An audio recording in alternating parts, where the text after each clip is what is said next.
All right, good morning, folks. You can see I'm here in front of my Maverick. Believe it or not, I had breakfast, lunch, and dinner here last night because that was all that was available. This town doesn't have much, and everything was closed by the time I got back from the Wedge yesterday, about 9, probably 10 after 9 p.m. last night. So, but Maverick, you saved the day, and you did not disappoint. All right, we are gonna get on Interstate 70 East for the last time until I'm back up in this area. I'm gonna miss it, to be honest with you. This whole area is just magic for me. We're tight like that. We're tight. The current temperature out here is 32 degrees even. It's cold. My heated seats just here in Slim's got heated seats, which is really nice, because I feel like I'm finally warming up here. My fingers are a little numb.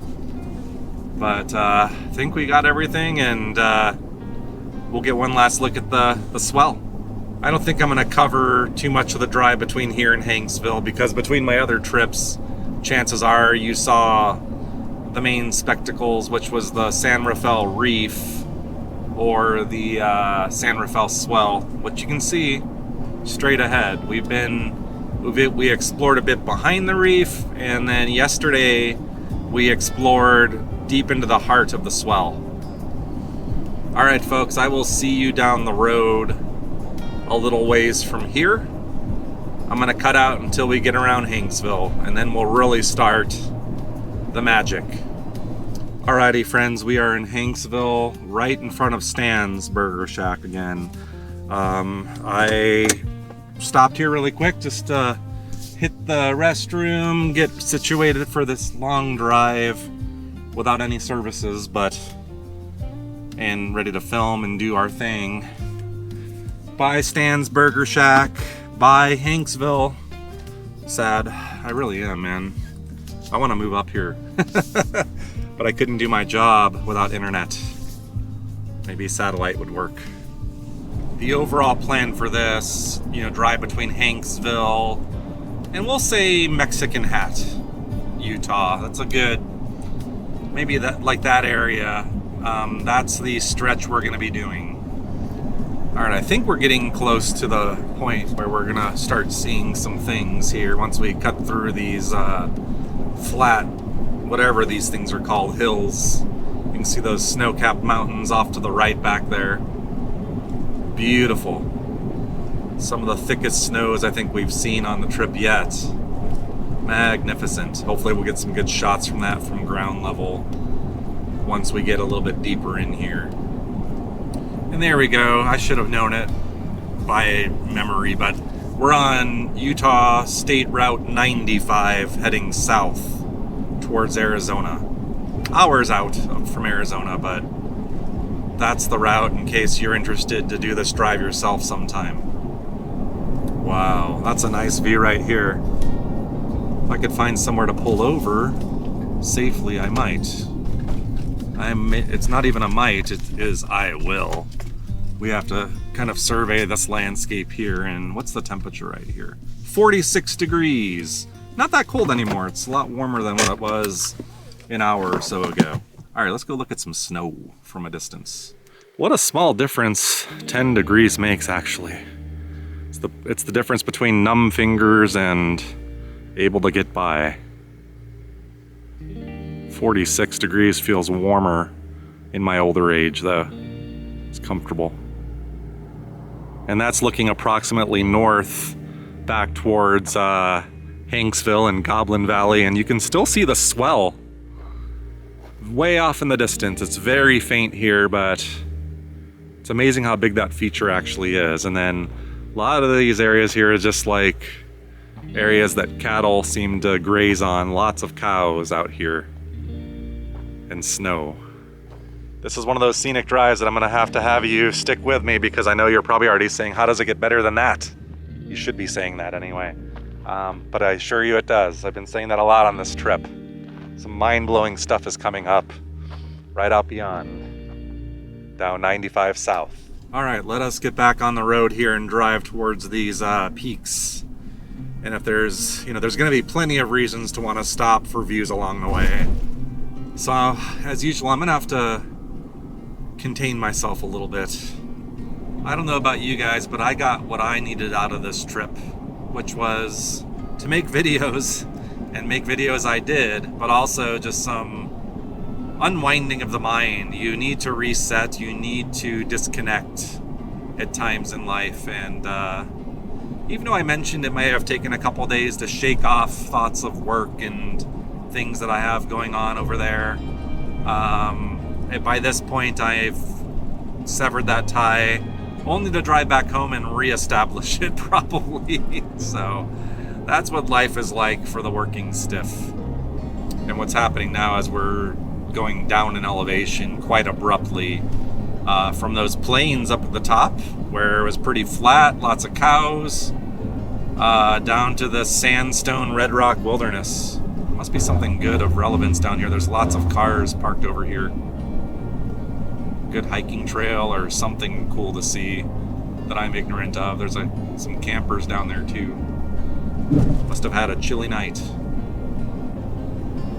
But yeah, you're seeing a lot of that orangey looking sandstone, and it'll give way to really rusty red, iconic Utah landscapes, what you typically think of when you think of Utah.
Wow, look at that big cave-like thing on the right, that wind cave, like a proto-arch, if you will. One day the wind will bore through that, it'll become one of Utah's famous arches, probably long after we're all gone. Well, certainly us in our lifetimes, but I'm just wondering if humanity will still be around. And look at all these leaves on these trees down here. It's beautiful. Just when you thought you couldn't go any deeper in here, you got a 8% grade. And there's a view area coming up here soon, so I'm going to take advantage of this. I think this might be one of the views that I hung around at last time I came here. It's Hite. I'm calling it Hite. Maybe it's Hite. There's no little accent mark at the end of it, so if you know the correct pronunciation of that, let me know. But you're about to see something quite tasty. It's the best way to say it. Before I orient you in the correct direction, you can still see the peaks of those mountains from the direction we came from. Drove from way up there, dropped in elevation down to this red rock wonderland. Let's go up to the top of that hill and see if we can look down below and see some river. Ooh, look at that. That's probably the Colorado. I'm sure that's the Colorado. You can see the bridge if you look carefully that we're gonna cross. Isn't that a daisy? Wow. That's beautiful. I like having the rim in view with the valley floor below, so hopefully that helps with the scaling. A lot of, I think, boat launches down there. I think the river does run right underneath us. Can't really see, it meanders this way, the Colorado. And And it disappears underneath the ledge here, but it's there. Yeah, if you pause, you can even hear the rapids from this high up.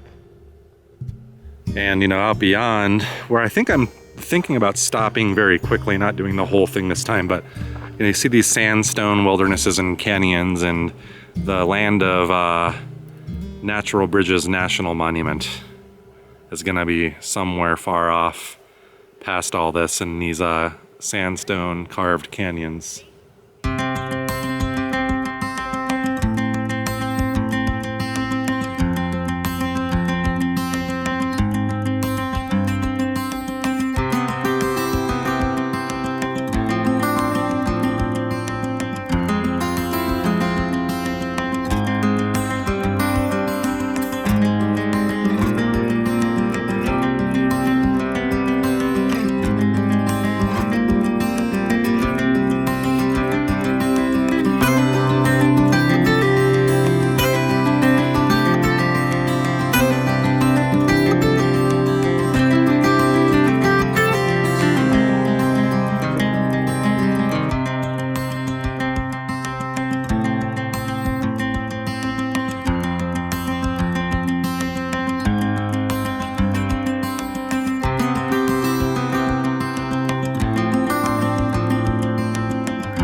Back there said it perfectly. I was walking by him, he said there are viewpoints and then there are viewpoints. And yeah, I think out of any scenic view in the whole country, nothing has topped this for me. Even coming back here a second time, even with the sun kind of in our face, this is probably a better sunset view with the sun on this side, but you still can't go wrong here. All right, let's continue our drive down. There's a lot of folks starting to show up, so seems like a lot of people were tailing me, and they're all out there hiking. So I want to get down to the Colorado River and we'll take a look at that bridge again. Last time I did that, I was on the other side of the Colorado, so this time I think I'm going to try to stop on this side and get some pictures or views, and certainly the drone will come in handy for that. It's kind of cool, you drive between these giant formations too down here. I think this was one of my favorite parts of the drive whenever I came the first time. Just seeing like those buttes over here and having to circle around them just to get down to where you need to go. And all of the sandstone leading up to those mountains up there. Something else. There it is. There's our bridge. Hoping there's a place I can stop here. And there is. There's a parking lot. It's probably easier done on this side. I parked on the other side once and hiked down underneath the bridge and on the other side. Not gonna hike today, but we are gonna fly a little bit here and get out on foot, and we'll take a look. There's this little spot here, and then a sign indicating the Colorado River. And boy, is this a good view looking back that way that I'm about to share with you, with the snow-capped mountains in the background. Oh yeah. Now you get a better look at those snow-capped mountains now that we've moved out. But if you follow the river down, I think there's a cliff. I think it's that one up there, or maybe on that side. Now I've lost my way. I think it's that one. I see cars at the top. That's where we were. And then we drove all the way around and around and around and around down here, and then ended up overlooking the Colorado and this bridge, which I think is one of Arizona's prettiest bridges. I love this bridge. You can see little bubbles and debris on top of the river showing how fast it's actually flowing. It's a fast flowing river.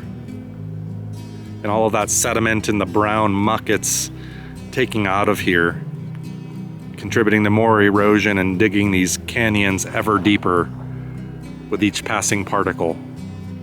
I don't really have any facts for you about when this bridge was built. It looks pretty modern to me, so I don't know if there's anything historic about it at all, or if there used to be a different bridge here prior to this. I don't know how you would have gotten across. There aren't too many places to cross the Colorado, as we've learned on our journeys.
right, now for the drive across the Colorado, which we have to do. I'd rather stay on this side, to be honest.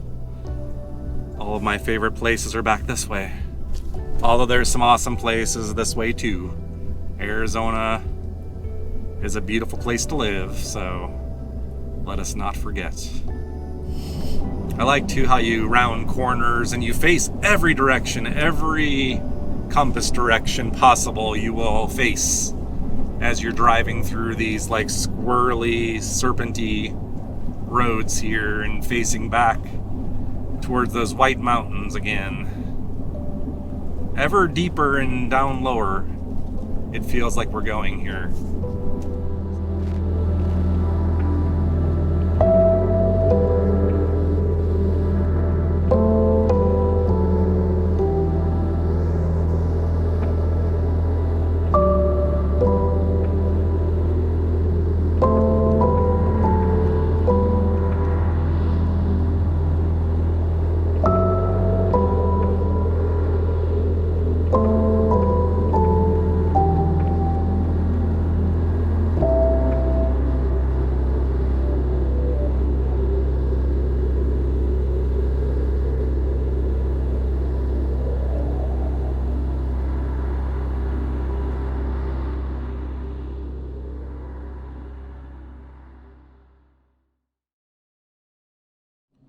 Alright, so I am planning on stopping, making another stop to treat you to a little bit of Natural Bridges National Monument. Not the full flavor, but I have decided I'm going to hop over to the visitor center so I can use their restroom facilities, but also they have a pretty easily accessible arch, which is one of the best ones there anyway. So I figure we'll thread the needle in at least one arch today. And then I'll tell you about our other video so you can look that one up if you want to see more. I could be wrong about this, but I think those two buttes on the horizon are where the place gets Bears Ears National Monument, where it gets that name. So I think those are supposed to look like two bear's ears. And I don't know what the optimal viewing angle is for it, or if I'm actually correct about it. I think I am, but I've seen pictures and it looks like with what I remember. The bear's ears, not the bee's knees. It's a different thing. Alrighty, so I went ahead and flashed my National Parks Pass and ID at the visitor center, and I am set loose now. In general, I'm not going to stop at any of the overlooks for the first two arches that you'll encounter or show you those, because I did a whole video on this place, one that I want to redo, but we just don't have time. And to really enjoy this place, I think you need to get down into the canyons, just my opinion. But one of the arches, and I think the last on this loop, in my opinion, is very easy to access and one of the most photogenic of the arches anyway. So I think it'll be worth taking a look. But basically there's a loop here. It goes all the way around this thing. It's not that long. And you can either stop at pull-offs, enjoy the views, or hike down. But just a word of warning, if you want to hike into some of these trails have ladders. Really small, easy to climb wooden ladders. Nothing I think you should be too afraid about, but if you have mobility issues or something, some of those may not be easy to do. Alright, I parked the car and I've come to take you here to see one of the three bridges here. This one is called Owachomo Bridge, and it's probably the shortest of all the hikes. So there's an overlook and then a trail that should take us to it. This is it, and you can see the arch right down there. Not even gonna really mess with the overlook because I'm gonna get you right up close and personal, and you'll get better views anyway, coming out this way by far. If you wanna do this right, I think I hiked all three bridges, as you could see in our other video, in like a half day. It took me maybe a little bit more than a half day. So you can literally thread the needle of all three. And I think there's even a trail that you can take in the canyon bottom that loops all three also if you have time. And there's a campground here to boot. So there's lots to do and explore in this park. If you're gonna do an overnight stay, I think it's worthy of a full day and overnight stay.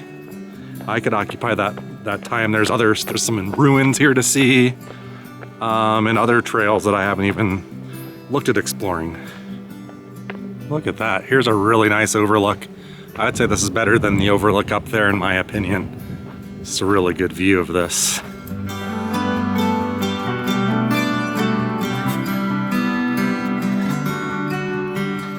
This is the thinnest of the three bridges in my remembrance. The other ones are pretty thick and huge. Don't get me wrong, so I don't know if I would call this the largest of the bridges, but to me it's one of the most interesting just because it is so thin and easily accessible compared to the others.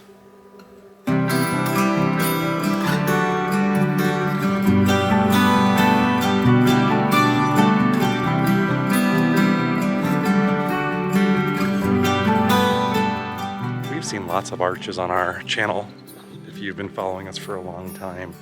But the arches here, the three arches are just gargantuan, they're huge.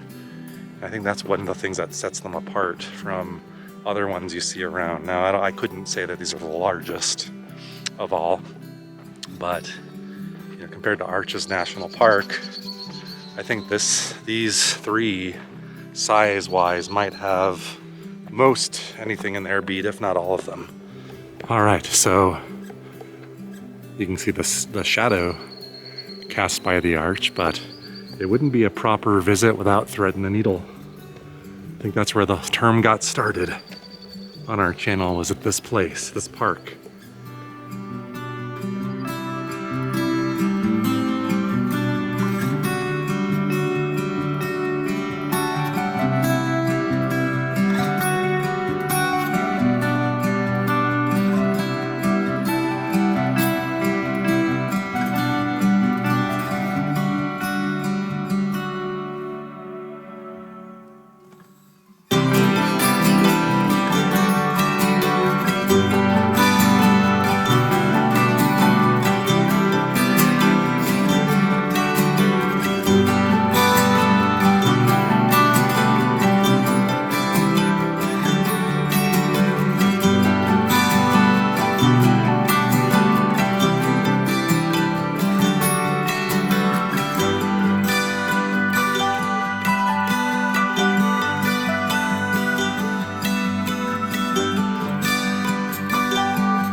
And all right, there you have it, folks. A little taste of Natural Bridges National Monument.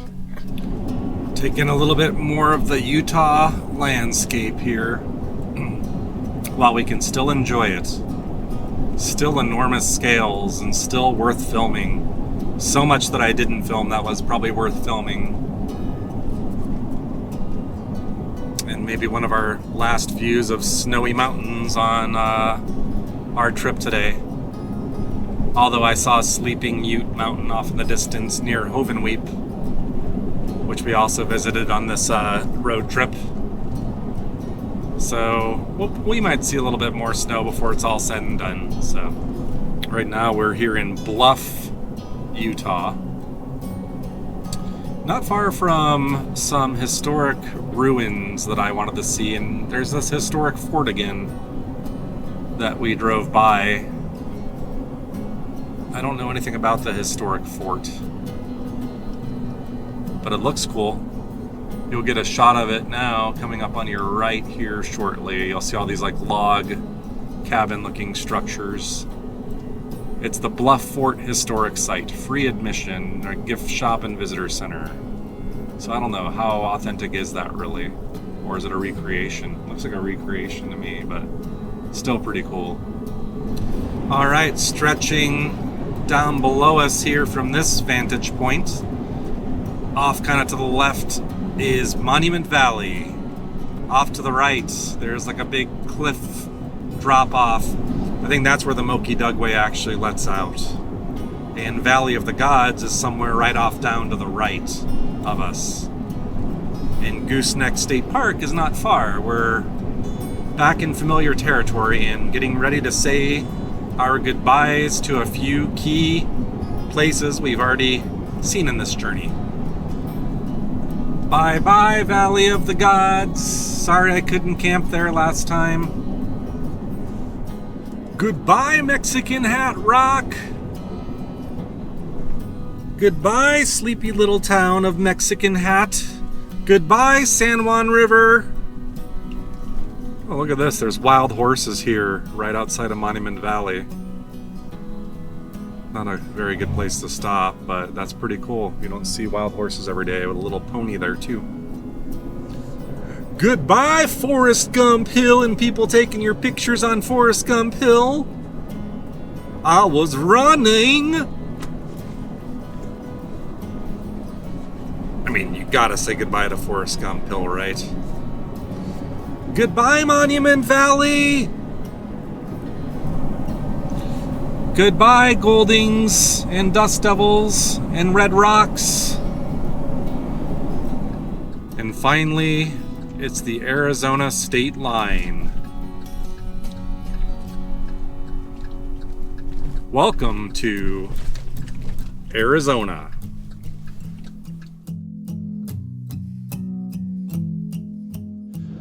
Right about now, I'm walking between states.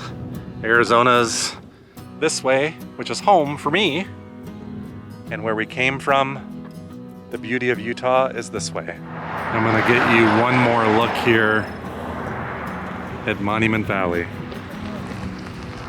Alrighty folks, I'm gonna leave you where we started it all into our journey into Utah. I wanted to thank you for joining me on that epic adventure in my favorite state for natural beauty in the world.